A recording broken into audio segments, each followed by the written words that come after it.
Empanadas de pino. Yeah. Only thinking about it makes me feel like in heavens, because there is nothing like a good empanada de pino to fill your stomach and blow up your senses. And today I'm going to teach you how to make your own empanadas, or at least I'm going to try, since I didn't record the entire process and I am a horrible teacher. But first of all, why am I pronouncing empanadas de pino in Spanish if this video is in English?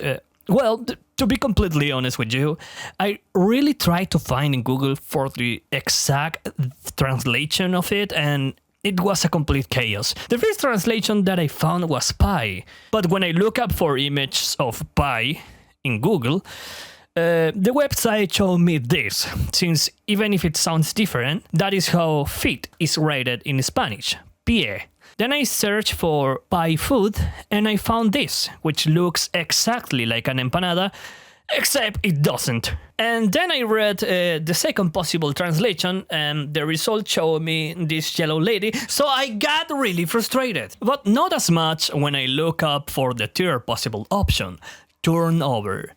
Could this be the exact translation that I was looking for? Could it be that pino turnover was the answer to my prayers? It turned out that it wasn't, because Google, trolling me again, told me this. This is supposed to be turnover. And how in the nine hells am I supposed to interpret this image? I mean, it's having a job, quitting a job, or getting fired? And just to be clear, this is not a thing in Spanish either. I mean, can you imagine someone saying, "Oh God, I got an empanada at the office today because I take a shit in my boss' desk"? But after an hour of research, I finally found a term that in some way resembles of what an empanada de pino is. And I'm talking about Cornish pasty.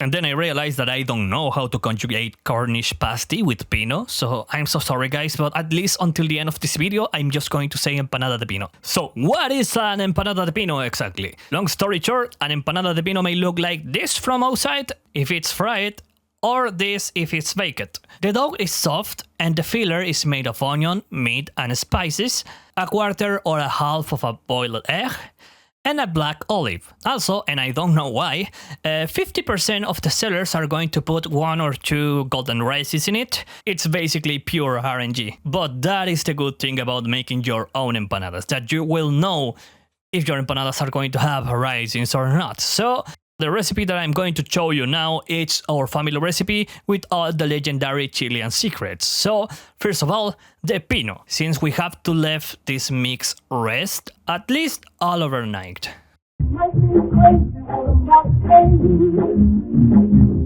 For the ingredients, we need 500 grams of blade cloth, which I'm not going to Google it at this point, half of a chicken breast. Original pino don't have chicken, but we added to our recipe because we just like it. 3 onions, and we are going to add at least 1 tablespoon of salt, cumin, oregano, red bell pepper powder, sugar, 1 clove of garlic, and a little bit of water. You're going to see why. We also have a couple of optional ingredients, which are red wine and cornstarch. This should be enough for 18 empanadas, but I need to make a disclaimer before start with the step-by-step guide, because in the footage we used double the ingredients because we wanted to freeze some pino for the next week. But the idea is exactly the same. Now, for the filling, besides the pino obviously, you can boil 5 or 9 eggs, if you want to use a quarter or a half respectively in your empanadas. And also you can include 9 to 36 black olives and 18 to 36 golden raisins, which by the way, we are going to use 0. Also we had some remaining cheese in the fridge, so we are going to make some cheese empanadas or cheese pie, or like Google Translator like to say, cheese turnover. You know, the classical cheese turnover. By the way, that cat on screen is not mine, but she really likes to come here and ask for free food. First, we have to slice the meat on small cubes. After that, we have to prepare a pot with just a touch of oil to fry the meat at medium heat. At this point, it is possible to add a sliced clove of garlic for more flavor. Meanwhile, we are going to do one of the most important steps of this recipe. We have to slice the 3 onions in cubes to then put them in a pot with a splash of water and a teaspoon of sugar. We don't want to boil the onions, we just want them to reduce a little bit and get rid of all the liquid, because if we don't, our stomach is going to pay the price. And probably 4 days. So this could take around 10 to 15 minutes depending on your stove. Just make sure that once the water starts to boil, stir up the onions every once in a while so they can be cooked evenly. Once the onions are ready and we got rid of all the remaining liquid and washed the onions, we are going to add them to the mix. Here you can see that I am struggling mixing the pino, and that is because I'm using my other hand to record. But trust me, I know how to use the wooden spoon. Then we are going to add the spices, and in the footage we added them separately, but it's not really necessary, so you can add them all together if you want. And after that you just have to stir up the mix until everything is cooked. At this point you can try the mix, and if you want, you can add more salt or spices. As an optional step, you can also add a splash of red wine to the mix. So the pino should be ready to take a long rest, and there shouldn't be any problem by doing that right now. But if we do that right now, the pino will be juicy. That is not necessarily bad, but I promise you that a thicker consistency is better for this recipe. So instead of juices, we want to create a nectar, an elixir that is going to concentrate all of the flavors. So optionally, you can add 1 tablespoon of cornstarch and cook it for a couple of minutes. And there you have it. Here is the result after 1 night.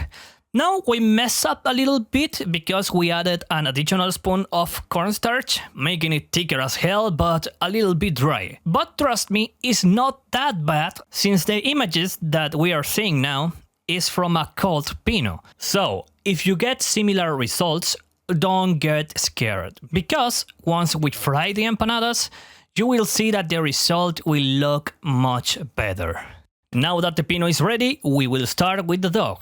The ingredients for 18 empanadas will be 1 kilogram of all-purpose flour, 2 teaspoons of salt, 100 grams of lard or butter, that it has to be warm, if not it's going to be more difficult to mix, 60 milliliters of white vinegar or white wine, and 240 milliliters of hot water. We're going to start mixing everything using a spoon, and when you realize that that is pointless, you're going to use one hand. When one hand is not enough, you're going to drop the ingredients and start to knead with both hands, but I'm doing it with one because I'm recording. It's not necessary to knead too much, just make sure that the dough looks like this and you will be okay. After that, we are going to make 18 balls. Just a small tip, if you are too slow like me and the dough starts to get dry and difficult to handle, you can turn your hands or your balls wet with a small amount of water to make them easy to manipulate again.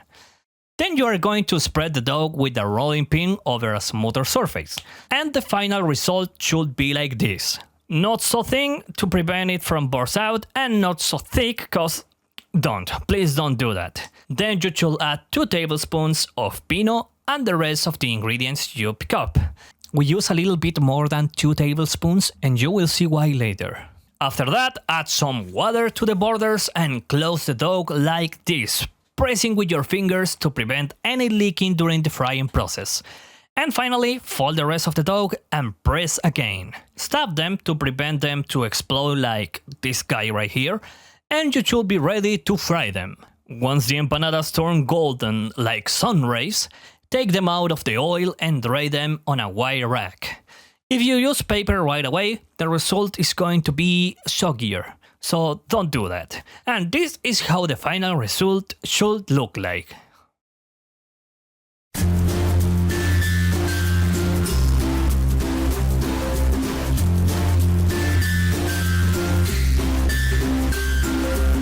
And Yes, like I said before, seeing the cold pino can be a little bit misleading. So don't be scared if you wake up and see that your pino looks dry, since that is just a glitch in the matrix. After you fry the empanadas, the pino will look like this.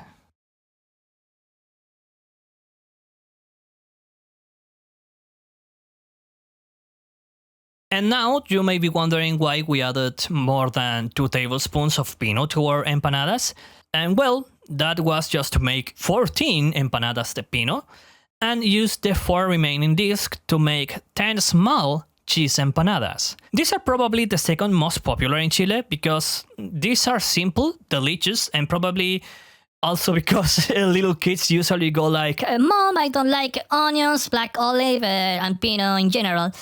So I want the cheese empanada. So if you have kids, believe me, this is a very good option for them if you are preparing this for a meal. Like you are seeing on screen, the process is basically the same, but to seal them we use a fork, and I'm not really sure if there is a technical reason for doing that, but at least it's a very good help to distinguish the 2 types of empanadas. Now you should make sure to make a couple of additional holes on it and putting them downside once you fry them, and this should be the result.